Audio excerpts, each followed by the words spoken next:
You, John Fitzgerald Kennedy, do solemnly swear. I, John Fitzgerald Kennedy, do solemnly swear. That you will faithfully execute the office of President of the United States. That I will faithfully execute the office of President of the United States. And will, to the best of your ability. And will, to the best of my ability. Preserve, protect, and defend the Constitution of the United States. Preserve, protect, and defend the Constitution of the United States. So help you God. So help me God.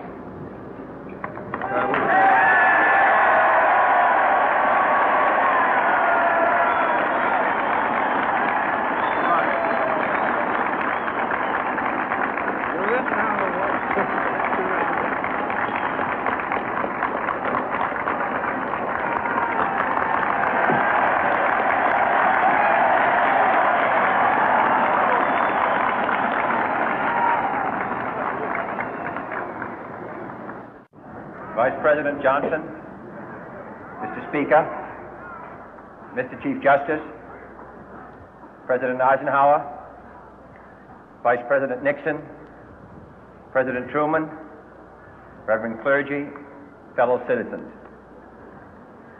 We observe today not a victory of party, but a celebration of freedom, symbolizing an end as well as a beginning, signifying renewal as well as change.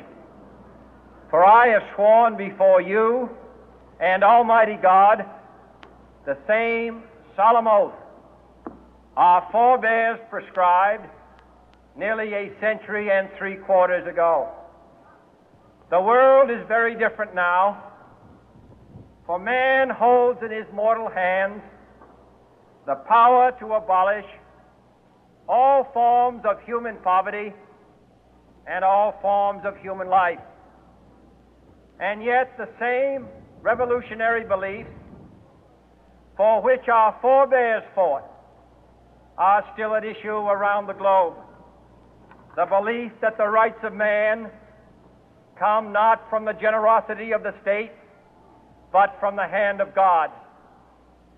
We dare not forget today that we are the heirs of that first revolution.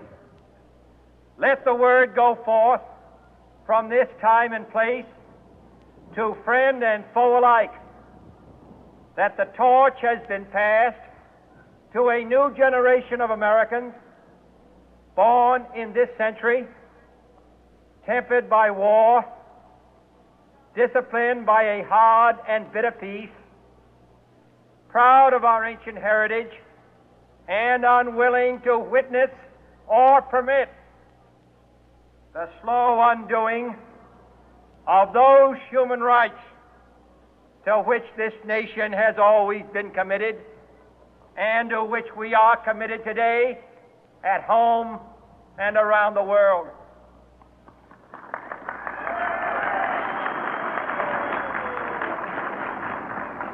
Let every nation know, whether it wishes us well or ill, that we shall pay any price, bear any burden, meet any hardship, support any friend, oppose any foe to assure the survival and the success of liberty.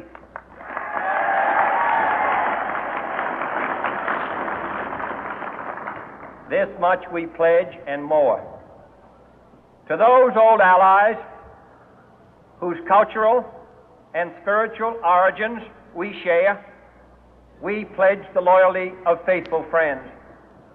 United, there is little we cannot do in a host of cooperative ventures.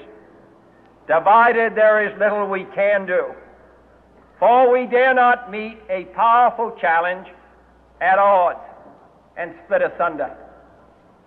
To those new states whom we welcome to the ranks of the free, we pledge our word that one form of colonial control shall not have passed away merely to be replaced by a far more iron tyranny. We shall not always expect to find them supporting our view, but we shall always hope to find them strongly supporting their own freedom, and to remember that in the past, those who foolishly sought power by riding the back of the tiger ended up inside.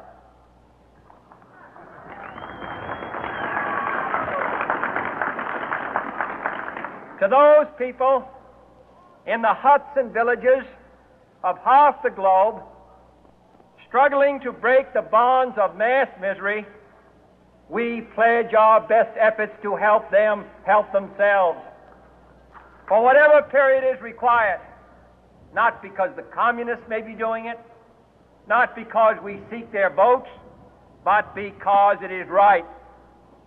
If a free society cannot help the many who are poor, it cannot save the few who are rich.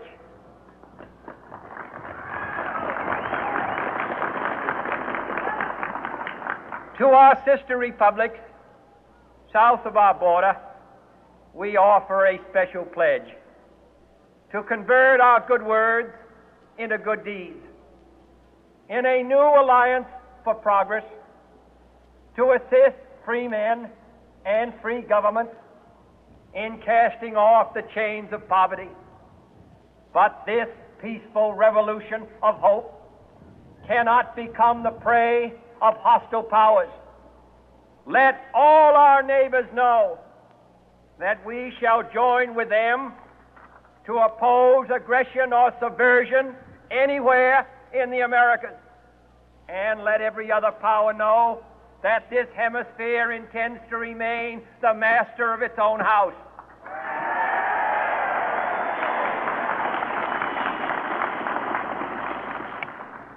To that World Assembly of Sovereign States, the United Nations, our last best hope, in an age where the instruments of war have far outpaced the instruments of peace, we renew our pledge of support to prevent it from becoming merely a forum for invective, to strengthen its shield of the new and the weak, and to enlarge the area in which its writ may run.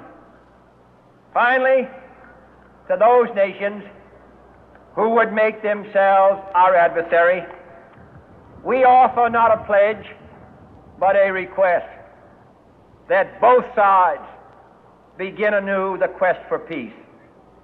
Before the dark powers of destruction, unleashed by science, engulf all humanity in planned or accidental self-destruction, we dare not tempt them with weakness, for only when our arms are sufficient beyond doubt can we be certain beyond doubt that they will never be employed.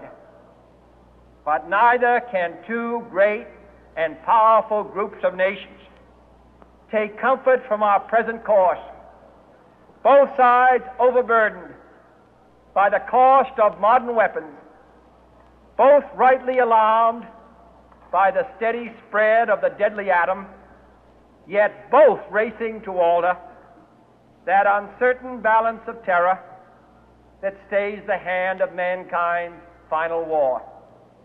So let us begin anew, remembering on both sides that civility is not a sign of weakness, and sincerity is always subject to proof. Let us never negotiate out of fear, but let us never fear to negotiate.